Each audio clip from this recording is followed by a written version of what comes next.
Episode की shooting देखते हैं। मैंग और वेंगडाओ के बीच में एक काफी खतरनाक फाइट होने वाली है। इसके अंदर वेंगडाओ मैंग को एक ऑप्शन देता है कि वो दोनों आपस में एक 1v1 फाइट कर लेते हैं। मैंग इसके लिए मान भी जाता है और फिर अपनी बॉडी के अंदर एनर्जी इकट्ठा करना शुरू करता है। वेंगडाओ भी इस काम में लग जाता है। सबको लगता है अब खतरनाक फाइट होगी, लेकिन नहीं, ऐसा नहीं होता। मैंग जैसे ही अपनी बॉडी के अंदर एनर्जी को फिर इकट्ठा कर लेता है, वहां से भागना शुरू कर देता है। पहले तो वेंगडाओ को लगता है ये मैंग की कोई चाल है, वो घूमकर दोबारा से अटैक करने के लिए आएगा, इसलिए वो पूरी तरह सतर्क होकर खड़ा हो जाता है। लेकिन तभी उसे ऐसा होता है कि मैंग वापस आने वाला नहीं है, वो ऐसे भाग चुका है। ऐसा होने के साथ ही वो जल्दी से अपने सरते से कहता है, जल्दी उसका पीछा करो, वो लड़का यहाँ से भाग रहा नहीं चाहिए।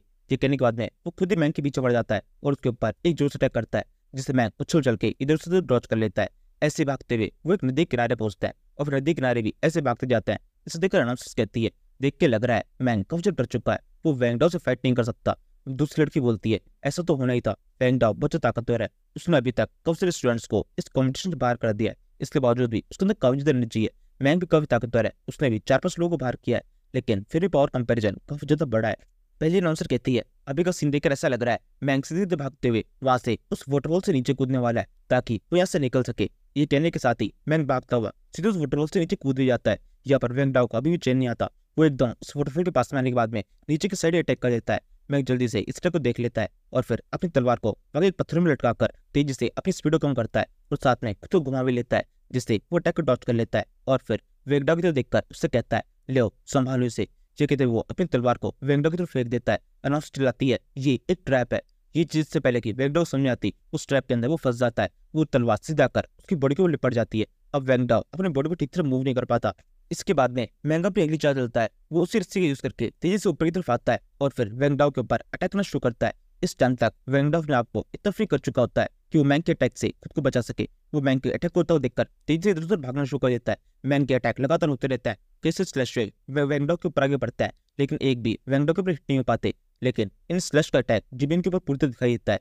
जैसे ही ये स्लैश जमीन के ऊपर पड़ता है, जमीन के ऊपर धीरे धीरे दरार पड़ने लगती है और फिर दरार धीरे धीरे इतनी ज्यादा बढ़ जाती है कि वो जमीन पूरी तरह कमजोर हो जाती है और मैंग और वेंगडाओ तेजी से नीचे गिर जाते हैं। यहाँ से वो सीधे उस नदी के अंदर जा गिरता है। ये देखने के साथ में अनाउंसर्स और भी काफी ड्रोन्स को उन दोनों को ढूंढने के लिए भेज देता है। काफी देर तक इधर ढूंढने के बाद में एक नदी किनारे पर उन्हें वो दोनों दिखाई देता है। इन दोनों की हालत पूरी तरह खराब होती है। दोनों थके हुए उस पानी से बाहर निकलते हैं और बाहर निकलने के साथ ही दोनों के दोनों एक दूसरे को घूरना शुरू कर देता है, जैसे अब तुरंत फाइट शुरू होने वाली है। लेकिन फिर से ऐसा नहीं होता। इन दोनों की एनर्जी इतनी बुरी तरह खत्म हो चुकी होती है कि कोई भी एक दूसरे लड़ने की कोशिश नहीं करता और वो दोनों ही जमीन पे गिर जाते हैं। इसी टाइम पर इन अनाउंसर्स की नजर मैंग और वेंगडाओ की एनर्जी मीटर के ऊपर पड़ती है, जो कि पूरी तरह से खाली हो चुका है। इस देखने के साथ में ही एक अनाउंसर बोलती है, यहाँ पर एनर्जी मीटर खाली हो चुका है, यानी इसका मतलब ये दोनों ही इस कॉम्पिटिशन से बाहर हो चुके हैं। इन दोनों की हालत भी उस लड़की की जैसी है जिसने अपनी सारी एनर्जी का फाइट के अंदर यूज कर दिया था। दूसरी लड़की बोलती है, हाँ ये तो काफी ज्यादा अजीब सा था, इन दोनों के अंदर ही काफी ज्यादा एनर्जी थी और इन दोनों ने इधर उधर फाइट की भी नहीं, तब भी एनर्जी पूरी तरह से खत्म हो गई। दोनों ही कॉम्पिटिशन से बाहर हो गए।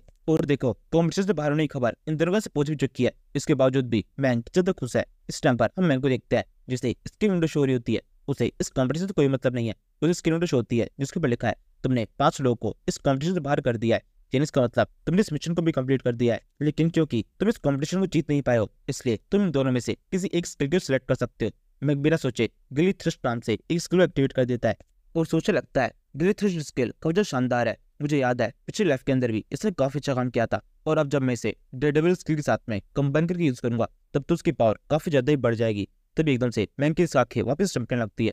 उसे एक और विंडो शो होती है। इसके अंदर लिखा हुआ है, एक और नया मिशन एक्टिवेट हो चुका है। इसके अंदर तुम्हें डिमन गॉड्स को रोकना है। ये डायरेक्टली सिटी के ऊपर अटैक करेंगे और अभी ये सिटी के अंदर घुसना शुरू कर चुका है। ये अटैक डायरेक्ट अंदर की तरफ से होगा। तुम्हें किसी भी तरीके से इस अटैक को रोकना है। इसे देखने के साथ ही मैं काफी डर जाता है।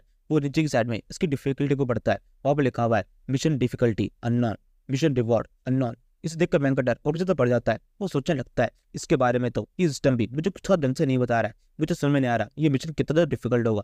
मुझे जाकर इस बारे में बाकी लोगों से बात करनी चाहिए। इस कॉम्पिटिशन की कोई भी इंपॉर्टेंस नहीं है। मैं जल्दी से यहाँ से बाहर निकलता हूँ और बाकी लोगों से बात करता हूँ। देखते हुए मैंग वहां चलना शुरू कर देता है। उसके आसपास में बाकी सारे बंदे भी होते हैं, लेकिन इनमें से कोई भी मैंग के ऊपर अटैक करने की कोशिश नहीं करता, क्योंकि उन्हें पता है मैंग पहले कॉम्पिटिशन से बाहर हो चुका है।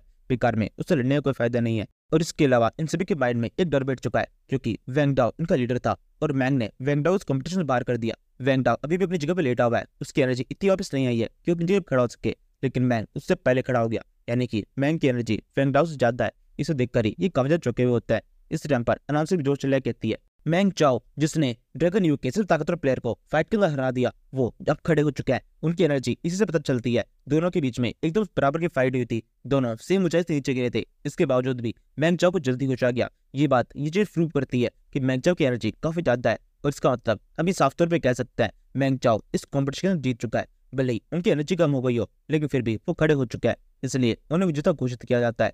इस अनाउंसर के इतना कहने के साथ ही वहाँ पर जितने भी मैंग के साथ के स्टूडेंट्स होता है, वो सबके साथ उसके पास में आकर उसे घर ले जाता है। उस सबके साथ वो जोड़ों से उछालना शुरू कर देता है और उसे कहता है मैंग चाओ, तुम्हें मदद से हमने इस कॉम्पिटिशन में जीत लिया। ड्रैगन यू इस कॉम्पिटिशन में हार चुकी है, उन्होंने अब तक लगातार कई साल जीतने की एक लंबी स्ट्रीक बनाई थी, वो अब तुम्हारी वजह से टूट गई है। ड्रैगन यू कॉम्पिटिशन में हार गया।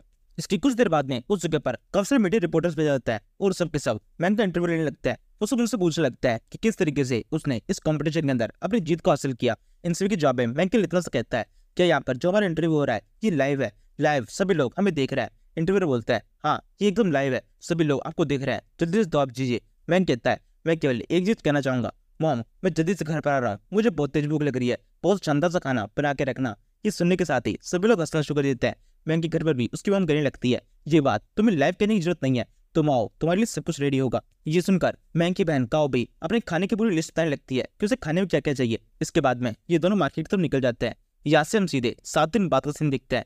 यहाँ पर हम एक सिटी का सीन दिखते हैं। एक बहुत शानदार से गार्डन के अंदर कुछ मॉन्स्टर्स एक इंसान के साथ में खेल रहे हैं। पास ही में से 2 बंदे गुजर रहे होते हैं। ये यहाँ पर इन तीनों मॉन्स्टर को जानते हैं। ये इन तीनों से कहता है लायंस क्या बात है, आज तुम किसी और के साथ में खेल रहे हो, तुम्हारी इसके साथ में काफी अच्छी दोस्ती हो गई है शायद। तभी इन दोनों नजर पड़ती है कि टाइगर उस बंदे के साथ में खेल नहीं रहा है, बल्कि उसके ऊपर अटैक करके उसकी बॉडी को खा रहा है, और उस बंदे की बॉडी के अंदर से लगातार खून बह रहा है। वो एकदम जोर चलाता है और फिर उसकी डेथ हो जाती है। सब कुछ शांत हो जाता है। अभी दोनों बंदे जोर चलाने लगते हैं और तेजी से वहां से भागना शुरू कर देते हैं। तभी ये दोनों टाइगर उन दोनों बंदे के ऊपर अटैक कर देते हैं। यहाँ से हम मैंग के घर का सीन देखते हैं, जहाँ पर बहुत शानदार सा खाना चल रहा है। मैंग की मॉम मैंग खाना देवी कहने लगती है तुम्हें ज्यादा ज्यादा खाना खाना चाहिए, अभी तुम कॉम्पिटिशन में जीत के आए हो, तुमने वहां पर काफी शानदार किया था, तुम्हें काफी सारी न्यूट्रिशन की जरूरत है। काओ कहती है ऐसे तो मेरे को भी जरूरत है, मेरी बॉडी अभी धीरे धीरे बढ़ रही है। मैंग तो पहले बड़ा हो चुका है, उसकी बॉडी के अंदर जितनी भी ग्रोथ आनी थी वो आ चुकी है, लेकिन मेरा अभी बढ़ता शरीर है, इसलिए मुझे इस खाने की ज्यादा जरूरत है। इसी टाइम पर पीछे की साइड में एक टीवी चल रहा होता है, जिसके अंदर एक न्यूज रिपोर्टर बताती है कि शहर के अंदर मॉन्स्टर्स अपने ऑनर्स के ऊपर अटैक करना काफी तेज कर चुका है। हाल ही में ऐसी बहुत सारी खबरें आई है जहाँ पर मॉन्स्टर्स ने अपने ही ऑनर्स के ऊपर अटैक करके उन्हें मार दिया, या फिर कई केसेस के अंदर उन्हें बहुत बुरी तरह से घायल कर दिया है। इस न्यूज को सुनकर काओ अपने फादर से बोलती है आपको कम से कम खाने के टाइम पर तो इस तरह की न्यूज नहीं चलनी चाहिए। न्यूज के अंदर अक्सर ही इसी तरह की कोई ना कोई खतरा की खबर आती रहती है, खाने के टाइम पर इन्हें सुनना बिल्कुल भी सही नहीं है, प्लीज जल्दी से इन्हें बंद कर दीजिए। काओ की बात सुनकर भी उसके फादर कुछ खास समझ नहीं करते, वो बस लगातार अपने कुछ बीड़ी सिगरेट पीने में लगे रहते हैं। इस देखकर बैंक समझ जाता है उसके फादर थोड़े परेशान है। उनसे कहता है क्या हुआ फादर, आप काफी टाइम से परेशान लग रहे हैं, क्या बिजनेस के अंदर कुछ गड़बड़ी चल रही है, आप कंपनी को ठीक से संभाल नहीं पा रहे, आप चाहे तो मैं भी मदद कर सकता हूँ। बैंक के फादर बोलते हैं वैसे तो सब कुछ काफी अच्छा चल रहा है, कंपनी के अंदर काफी सारे लोग हैं, हमारे पास में काफी सारे ऑर्डर भी आ रहे हैं, लेकिन ये ऑर्डर इतने ज्यादा है कि हमारे लोग कम पड़ते जा रहे हैं। हाल ही में एक बहुत खतरनाक वॉर हुई थी जिसके अंदर काफी सारे मॉन्स्टर्स मारे गए, हमें उस जगह पर जाकर वहां से उसको कलेक्ट करके लाना है, लेकिन हमारे पास में कुछ लोगों की कमी हो गई है, हमें पता ही नहीं है हम किस तरीके से लोगों को और ज्यादा इकट्ठा करें। क्या तुम्हारे पास में इसके लिए कोई आइडिया है? मैंग कहता है आप इसके लिए अपनी पुरानी कंपनी के अंदर बात कर सकते हैं, उसके पास में अब तो काफी सारे लोग हो चुके हैं, और मेरे को भी लगता है अगर आप उनसे मदद मांगने के लिए जाएंगे तो दोनों कंपनीज के बीच में रिलेशन बढ़ सकता है, और फिर ऐसा भी हो सकता है आपको जो भी मदद चाहिए वो सारी मदद वहां से पूरी हो जाए। उनके पास में ऐसे बहुत सारे इक्विपमेंट है जो कि आपके बहुत ज्यादा काम आ जाएंगे। मैंग के फादर बोलता है हाँ तुम कह तो ठीक रहे हो, आर्थिक के अंदर मदद मांगने से हमारा काम हो सकता है, उनके पास में काफी सारी चीजें हैं, लेकिन वो हमारी मदद करेंगे क्या? वहाँ का लीडर क्वीन हो है, और क्वीनों से तो हमारी काफी अच्छी तरह से लड़ाई चल रही है। पिछली बार जब मैंने उसी कंपनी को छोड़ा था तब से ही वो मुझसे बदला लेना चाहता है। अब अगर मैं उसके पास में जाकर उससे मदद मांगूंगा तो वो इसका फायदा उठाने की कोशिश करेगा, और उसे लगेगा कि हम सामने कमजोर हो रहे हैं, उसके सामने झुक रहे हैं। ये सुनकर मैंग बहुत अच्छा सा मुंह बनाते हुए कहता है आप इसकी बिल्कुल चिंता मत कीजिए, क्वीनों से किस तरह से निपटना है मैं ये अच्छी तरह जानता हूँ। मैंग का फादर बोलता है ये तुम कैसे करोगे? मैंग कहता है आप इस तरह समझ सकते हैं, क्वीनों के साथ में मेरी काफी अच्छी जान पहचान हो चुकी है। यहाँ से हम कुछ देर बाद में मैंग के फादर और क्वीनों को एक जगह पे देखते हैं। मैंग के फादर के हाथ में एक एग्रीमेंट है जिसके ऊपर क्वीनों ने पहले साइन कर दिया है, इस वजह से वो काफी चौंके हुए हैं। वो क्वीनों से कहने लगते हैं क्या सच में आप इस डील के लिए हाँ कह रहे हैं? क्वीनों कहता है हाँ बिल्कुल, इतनी शानदार डील को कोई अपना से जान दे सकता है क्या? इसके अंदर तो हमारे भी काफी ज्यादा फायदा है। यहाँ पर क्वीनों के साथ में मैंग और मैंग के फादर का पुराना बॉस भी होता है, और इस बॉस को ये सब कुछ पसंद नहीं आ रहा, वो सब कुछ पहले तो कुछ देर दिखता रहता है। मैंग क्वीनों से कहता है मैं वादा करता हूँ इस डील से तुम्हारे भी काफी ज्यादा अच्छा फायदा होगा, तुम्हारी कंपनी को एक अच्छा प्रॉफिट होगा। इस टाइम पर ये बॉस बोलता है लेकिन मुझे एक दिक्कत है, ये कहने के साथ ही सभी उसे घूरने लगता है। वो साई कहता है मुझे ऐसा लगता है इस डील से हमारा फायदा कम है लेकिन इनका फायदा ज्यादा है। ये लोग हमारे कॉम्पिटिटर्स है, हमें किसी भी तरीके से इनकी मदद नहीं करनी चाहिए, इनको अपने साथ से सब कुछ करने दो। अगर इस काम को ठीक तरह से नहीं कर पाएंगे तो अपने आप ही ये पूरा काम हमारे पास में आ जाने वाला है, तो हम बेकार में प्रॉफिट इनके साथ में शेयर क्यों करें। ये सुनने के साथ में कोई ना इस बॉस के गाल पर एक रख के थप्पड़ मार देता है और फिर से कहता है तुम बिल्कुल चुप रहो, यहाँ पर मैंने डिसीजन ले लिया है, अब डिसीजन के बीच में बोलने वाले तुम कुछ भी नहीं हो। इस थप्पड़ की आवाज सुनकर मैं कमरे तो खुश जाता है। वो खुश होते हुए कोई से कहता है पर तेरे कोई ना ये थप्पड़ तो कवच शानदार था, आपने जिस खिंचा के इसके ऊपर थप्पड़ मारा बहुत ज्यादा अच्छा लगा। वैसे मेरे पास भी एक सवाल है, जब वहाँ पर उस गुफा के अंदर थे आप लगातार अपनी वाइफ का जिक्र कर रहे थे, वैसे वो प्रोसेस कहाँ तक पहुंची, क्या अपनी वाइफ की प्रॉब्लम से अब फ्री हो चुका है। कोई बोलता है हाँ लगभग फ्री होने वाला लेकिन पूरी तरह से नहीं हुआ। इस काम के अंदर मेरी तुम मदद करोगे, तुम इसे एक दूसरे एक तरह से रिस्पॉन्स मान सकते हो। मैंने तुम्हारे लिए इस डील के ऊपर साइन किया, इसके बदले में तुम मेरी मदद कर देना। मैं कहता है आप बिल्कुल, आप ही समझ लीजिए अब प्रॉब्लम अब सॉल्व हो जाएगी। एक बार बस इस डील का काम हो जाए उसके बाद में हम उनकी प्रॉब्लम के ऊपर भी पूरी तरह से काम करेंगे। कोई ना कहता है आप बिल्कुल, ये काम होना ही चाहिए और अब बस तुम देखो तुम्हारी ये डील किस तरह से कंप्लीट होती है।